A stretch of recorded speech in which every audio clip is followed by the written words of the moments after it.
Alright, so here I am again to talk about another one of my personal favorite movies. This time I'm here to talk about Back to the Future, more so the Back to the Future trilogy, which I don't know if it really constitutes as a trilogy because it's not really Back to the Future 1, Back to the Future 2, and Back to the Future 3. It's Back to the Future Part 2, and Back to the Future Part 3. So there's no real sequel, it's just a continuation of the same film.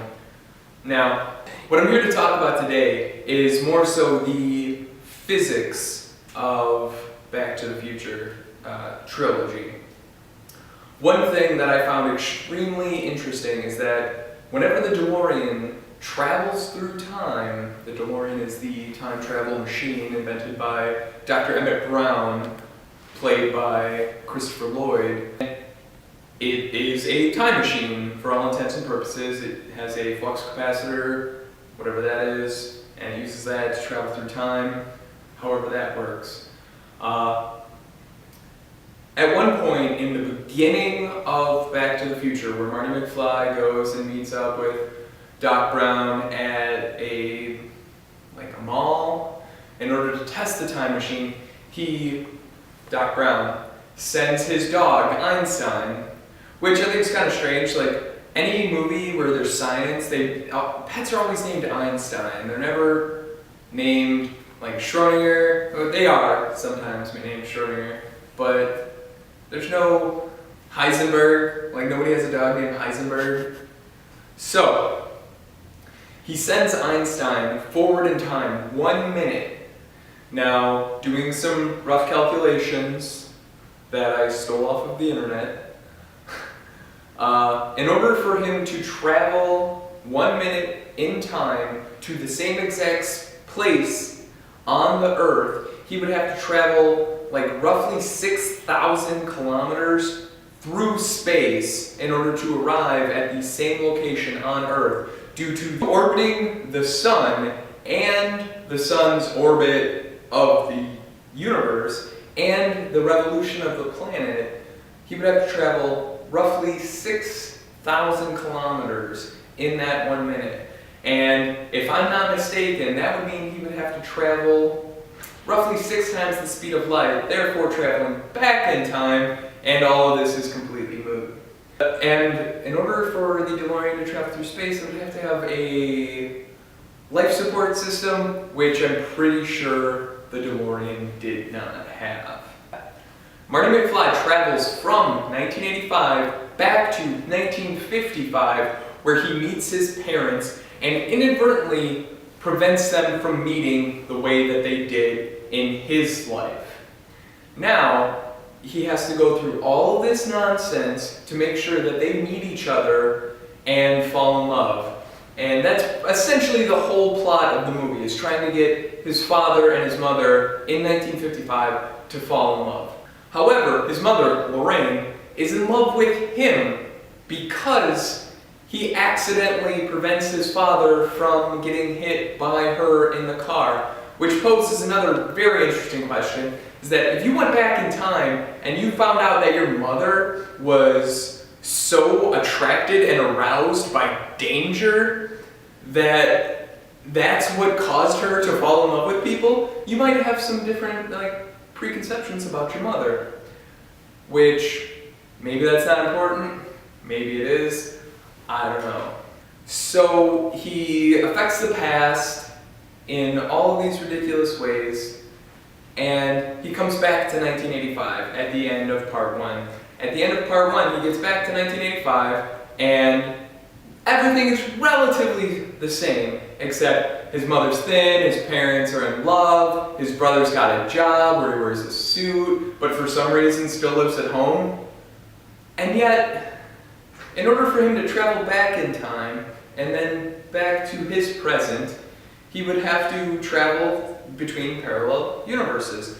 Therefore, if he traveled back to 1955, he would either A, not be able to change the past because nature would not allow that, or B, he would travel to an alternate 1955 where he would change the past and therefore change the future of that 1955. And when he traveled back, there would be no way that he could guarantee that he would get back to his 1985 or the 1985 that he created. Both are highly impossible and improbable. So, by coming back to 1985, nothing should have changed. It should have been exactly the way that he left it, because you can't change the past in any of the time travel models. The past is untouchable. Marty McFly gets back to 1985, and in 1955, he went to school with his parents for a week, an entire week. A week in which he changed their lives completely. He was a very influential person in their lives. And yet, when he comes back to 1985, they don't seem to remember him. Even as Calvin Klein. Like, you would think that somewhere around 1982, there would have been a moment where his dad would have said to Lorraine, his mother, like, hey, did you by chance have an affair with that guy, Calvin Klein, that we went to high school with, briefly? But there's no mention of that. No mention of that at all. Everyone just accepts, no, this is our son. And when he gets back to 1985, he's wearing the exact same thing that he wore in 1955.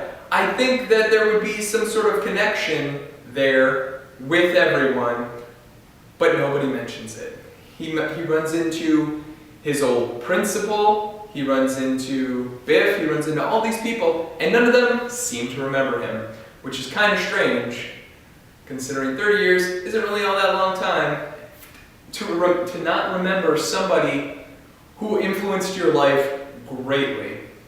In Back to the Future Part 2, Doc Brown, Marty McFly, and Marty's girlfriend Jennifer travel forward in time to the year 2015, which is awesome. I can't wait. 2 years, it's going to be amazing. Flying cars, hoverboards, the double tie. I can't wait.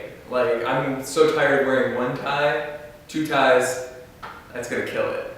So, they travel forward to the future. Marty, on a whim, realizes that his life in the future sucks because he doesn't do anything with his life, that he is going to buy an almanac and use that to go back in time and place bets and become rich and successful.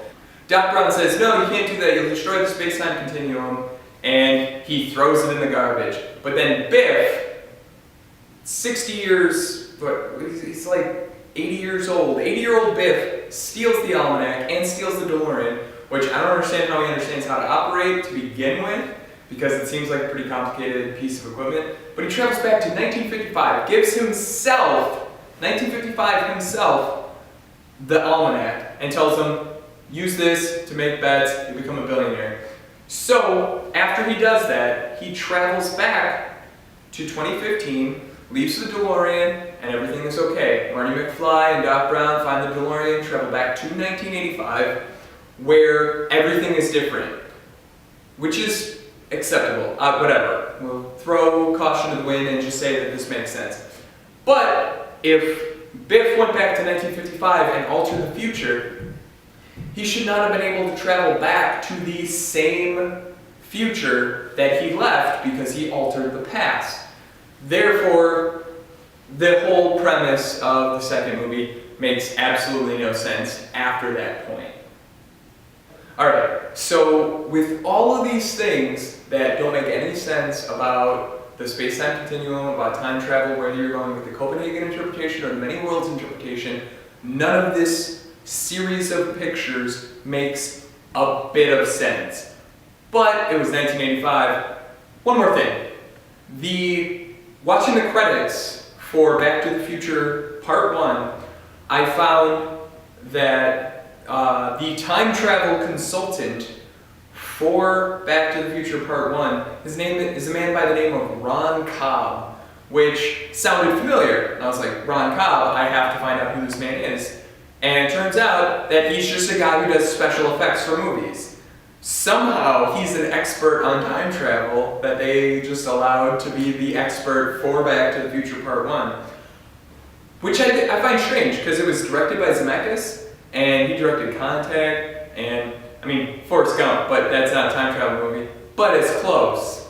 Forrest Gump has a lot of time travel-esque pieces to it. There is countless other things wrong with this series of pictures that I could go on and on and on for hours.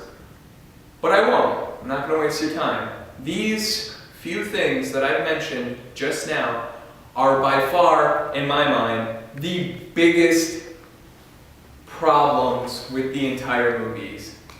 So, I hope you enjoyed this. I hope it made you think. Have a great day.